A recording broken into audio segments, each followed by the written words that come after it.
Good evening, students. Now we are going to read land uses. Land is used for different purposes such as agriculture, forestry, mining, building houses, roads, setting up setting up of industries.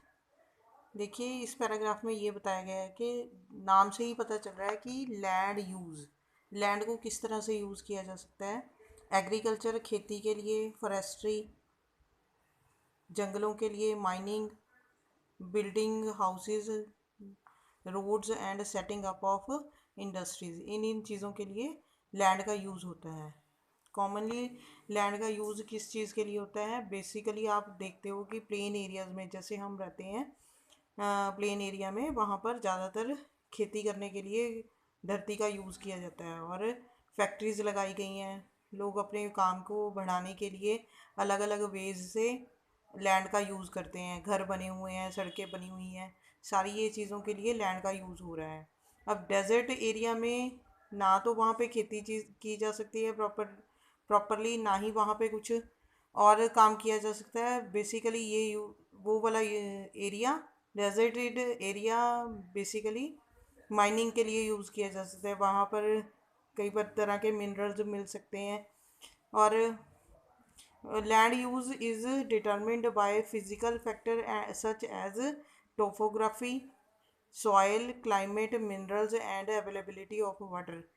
Physical factor और दूसरा कौन सा है? Human factors such as population and technology are also important determinants of land use pattern. Land use pattern के लिए दो चीज़ें responsible हैं। जैसे फिजिकल फैक्टर रिस्पॉन्सिबल है, दूसरा है ह्यूमन फैक्टर। जैसे फिजिकल फैक्टर में आ जाता है टोपोग्राफी, सॉइल, क्लाइमेट, उस जगह की सतह कैसी है। टोपोग्राफी यानी समतल जगह है, पहाड़ी जगह है या फिर किसी और तरह का लैंड है, तो उस चीज़ को टोपोग्राफी बोला जाता है। सॉइल, क्लाइमेट, वहाँ की मिट्टी कैसी है, क्लाइमेट कैसा है, मिनरल्स हैं उस मिट्टी में, अवेलेबिलिटी वाटर कितना है, तो इस अकॉर्डिंगली वहाँ पर किस किस तरह से के काम किए जा सकते हैं, इन चीज़ों पे डिपेंड करता है। दूसरा है ह्यूमन फैक्टर्स। ह्यूमन फैक्टर्स में पॉपुलेशन कितनी है, वहाँ पर प्रॉपर मात्रा में टेक्नोलॉजी है, किस तरह से वहाँ पर चीज़ें सेटअप की जा सकती हैं, इंडस्ट्री लगाई जा सकती हैं, वहाँ पे वर्कर्स अवेलेबिलिटी, क्योंकि जितने ज़्यादा लोग होंगे उतनी ज़्यादा लेबर हमें काम करने के लिए प्राप्त होगी और टेक्नोलॉजी का यूज़ करके हम इंडस्ट्रीज स्थापित कर सकते हैं। इस तरह से लैंड का यूज़ किया जा सकता है।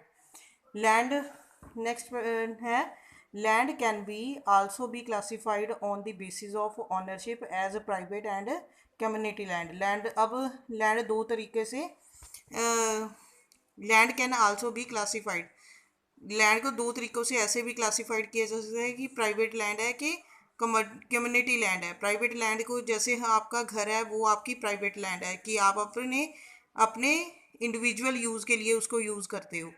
और दूसरा कम्युनिटी लैंड वो जगह होती है जहाँ पर सब लोगों को के लिए कॉमनली चीज़ उत्पादित की जा सकती है, जैसे कि nuts, fruits, fodder, that is community use land. Community land use.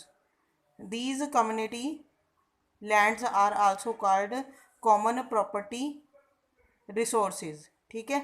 People are and their demands are ever growing. जो लोग होते हैं उनकी डिमांड डे बाय डे बढ़ती जाती हैं, लेकिन लैंड एक सीमित रिसोर्स है जिसकी लिमिटेड है, जो कि एक लिमिटेड रिसोर्स है जिसको बढ़ाया नहीं जा सकता।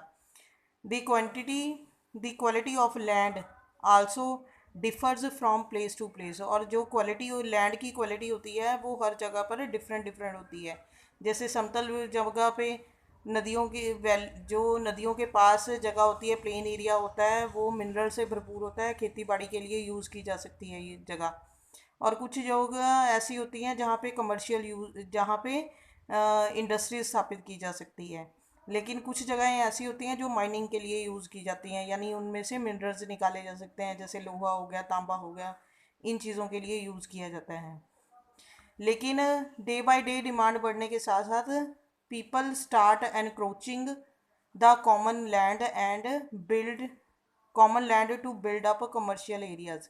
और डे बाय डे डिमांड बढ़ने के साथ साथ लोग क्या करते हैं कि कॉमन लैंड को कमर्शियल यूज़ के लिए यूज़ करना, कमर्शियल लैंड की तरह यूज़ करना शुरू कर देते हैं, हाउसिंग कम्प्लेक्स बनाने शुरू कर देते हैं अर्बन एरियाज़ के, and to expand the agriculture land in the rural area.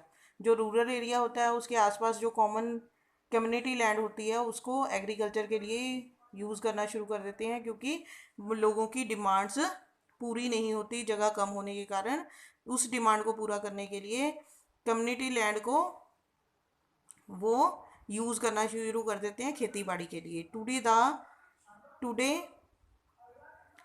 Today, the vast change in the land use pattern also reflects the culture change, also society, land degradation, landslides, soil erosion, dis- desertification are the major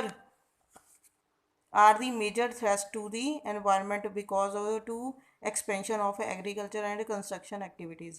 और यही चीज़ें हमारे लिए major threat हैं, क्योंकि demand के बढ़ने के साथ साथ जगह की कमी होनी शुरू हो जाती है और लोगों की डिमांडें डे बाय डे बढ़नी शुरू हो जाती हैं।